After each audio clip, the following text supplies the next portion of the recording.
and welcome to the very first episode of the Blue Light Special. I'm so grateful that y'all are here. I got such positive feedback from my intro/sizzle reel, and y'all made it so safe for me to just put something out there. Hey, I'm trying something new, here it goes, and y'all were very welcoming. So I am appreciative. And if you have not, subscribe to my YouTube channel, because that's where you're gonna get all this yummy goodness, and you'll want to know when I post stuff. Trust me, you're here now, so you'll want to know when I post. And if you subscribe, easy to find out. Also follow me on social media, because why not follow me as I follow Christ, because he's my homeboy. Speaking of homeboys, I have been up to something.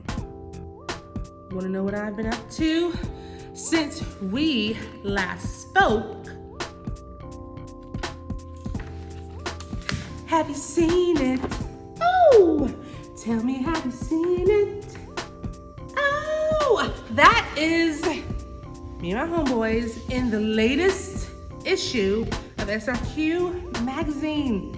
How cool is that? Raleigh Mosley, Ariel Blue, Derek Goburn Jr., and we call ourselves Rad.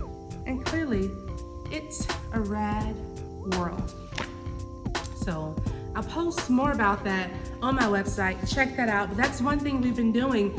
I met these guys through my current occupation as an actress and performer. Did not know that years down the road we would be collaborating and writing and making music and writing poetry and just doing things that I didn't think Ariel would do. And that's where the title What a Phony comes into place. Yeah, let's get into it. Why do I say what a phony? Here's why. Who wouldn't want to be their true, authentic self? Most people would say, yes, I want to.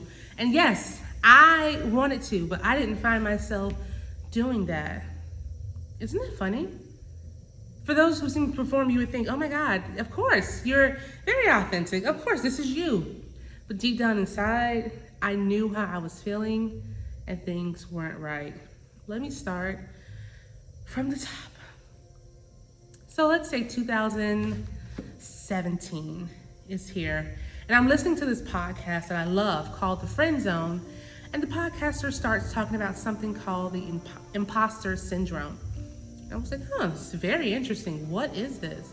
So they break it down and they tell you what it is, and I was like, whoa, that's deep. I definitely shared with a couple of friends.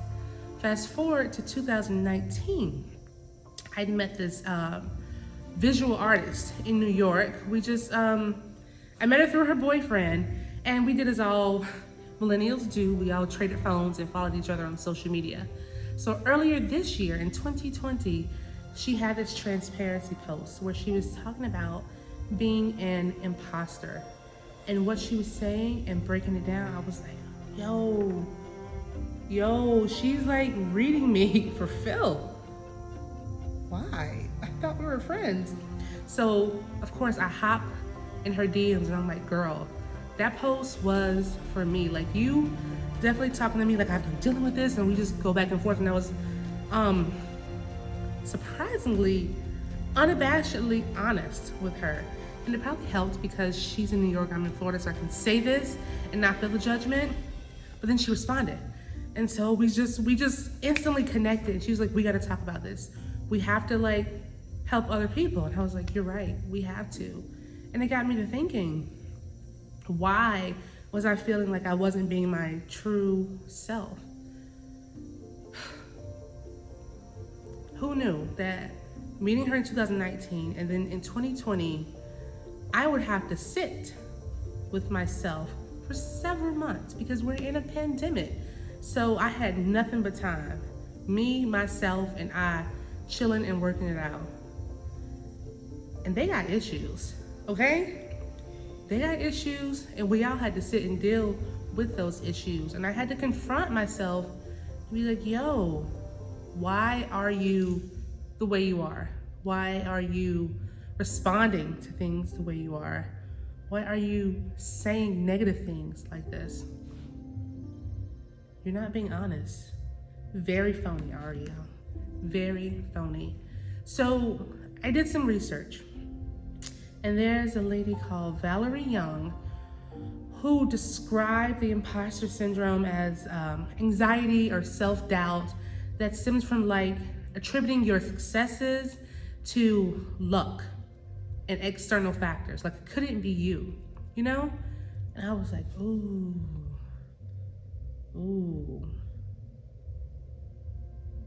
That is me. And it brought me back to thinking, back to 2016. I had just produced my first one-woman show. It was a turning point for me.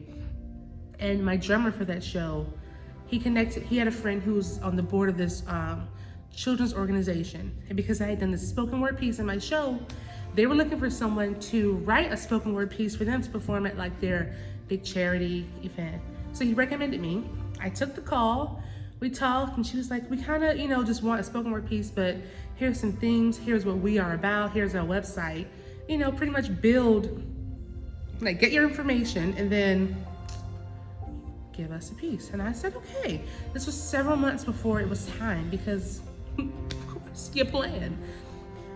And I remember feeling like anxious about, oh my God, I think I can do it. Like I'm not really sure. Fast forward to like a month, maybe 2 months before it was supposed to happen, I'm pretty sure I emailed because I didn't call because it's scary. I was like, hey, I have a lot going on right now. I'm sorry I won't be able to do it, but thank you so much. Keep me in mind for future opportunities. And I did what most imposters do, honestly. Self-sabotage. Could I have done it? Yes. Should I have done it? Absolutely. What stopped me from doing it was being scared and anxious and like doubting my abilities. Because I've done stuff like this before. I've performed in front of people. I've written things. So why couldn't I do it again? Because now, and for me, 2016, like my schedule began to pick up a lot. And so I was getting a lot more opportunities, which you would think would give you a boost of confidence. But for me, it was kind of like the opposite. Like one of Valerie Young, she like breaks the imposter syndrome down to like 5 different types. And one of them is like a perfectionist. And I'm not like a perfectionist, but I want things done right. But there's another one, I can't think of the name. I'll post it. Where like you're scared that people will find out that you're not as good as you are. Oh, the natural genius, that's what it's called. Because when I do things, some things come easy. And when it doesn't come easy, I'm like, yo, I don't understand, because I'm used to being quick and picking it up. And now I'm afraid that people will find out, oh, she's not really talented, she's just quick-witted. You know what I mean? Like, she can understand things, and like, that makes me self-doubt. I don't want them to know that if I don't get it, that means I am less than, when it doesn't mean that.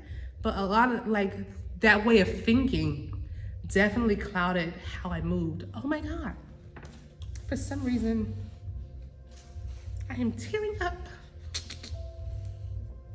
Did not expect that, because I remember sitting in those thoughts, a lot of negative self-talk.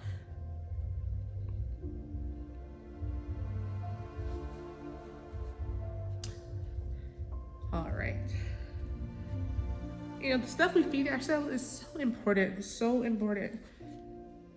And there were times, just like now, I would find myself alone and beating myself up for not having the courage, or not, having the courage to just do something I've already done. Like, talk myself out of it, like a lot of self-doubt, and like, yo, this is so ugly of you, Ariel. But got better, we'll get there. But I remember being in that place where fear, fear, fear is an ugly, ugly thing. And it caused panic, and it caused a lot of anxiety, which compounded on top of the self-doubt and self-sabotage. It was not a good thing. So, clean up my face. And I made a mental note that I had to pull myself up by my bootstraps. And so what I started doing, I signed up for therapy. I guess now I gotta go talk to somebody about these feelings, because me, myself, and I sitting here in this pandemic, we not working through it, and we need some help wading through the muck and the mire of this. Okay? My niece might see this, so I'm not gonna curse. I'll try not to curse. But yeah, so one of the things I did was I signed up for therapy. And then that took courage on my part. Okay, it's not just, oh, yeah, I'm deciding I'm gonna do it. You gotta pick up the phone, call somebody, make sure it works in your insurance. Can you afford it? Go through, work out all those things. Next step, show up. Because it's one thing that, okay, I book it, I'm gonna go. Easy just to, again, I don't feel like it today, because I've had those thoughts. Trust me, I have had those thoughts. But I showed up. And then I had to do the work. I had to do the work. Because living with the mask was easy. It was tiresome though. So tiresome. Like I said, who doesn't want to be their true, authentic self? But to be able to be unmasked in front of people,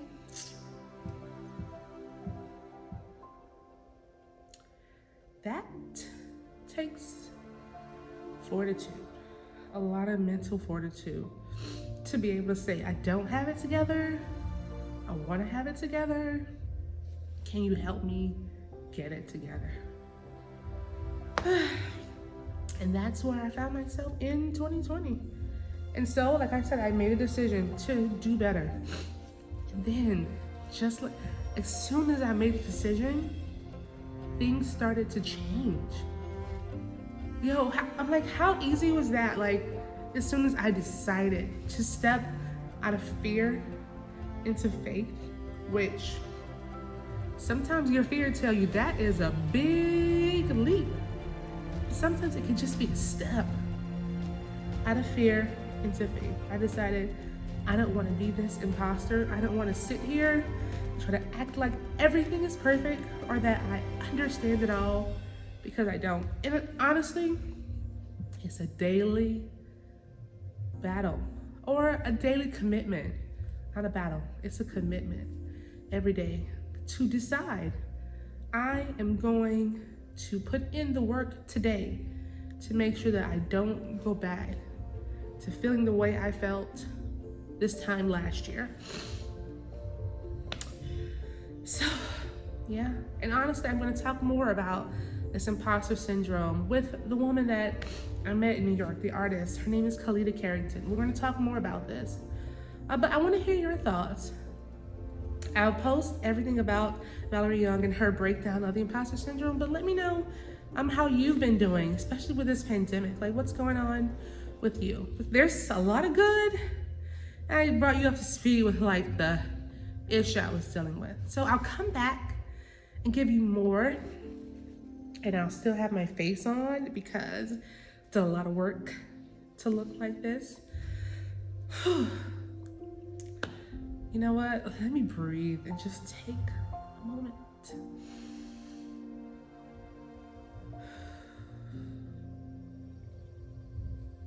Speaking of breathing and take a moment, one thing that has also helped me wade in the water of these emotions and just minutia is music. I talk about it a lot in my blueprint, but y'all, music is healing. I don't know what it is, I do know what it is, because music is more than sound. It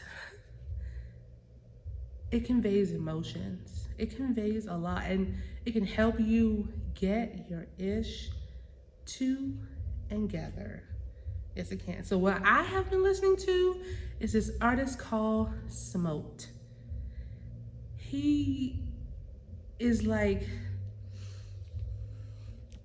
top tier for me right now. I was introduced to him about a year ago, maybe a little more, over a year, because last year he put out this one album that I'm like, yo, this is for me. He made that album for me, trust me. His name is Smote, Samoht, which is Thomas, backwards. He has a song called I Forgive and Be Okay. Listen, if y'all don't ever listen to any musical recommendations that I give you, listen to those two songs. Game changers. Like, this is a church term, but I'm gonna give it to you because this is the easiest way I can explain it. Yoke breaking. You got some things that needs to change. This man, he gonna tell you in this song, both of them. And you gonna be okay as long as you forgive yourself. Ooh, that's one thing I had to do. Forgive myself for being ugly to myself. Ugh. Y'all, listen to the songs. Leave me a comment. I want to hear from you. We'll be back with more, okay? We'll be back. Stay tuned for part 2, because I'm going to go into more detail about the Imposter Syndrome. But I just had to get that out because I'm like, I think somebody else could benefit from this. Who knows? If not, thank you for listening so much. So come back for episode 2 of the Blue Light Special. Bye, y'all.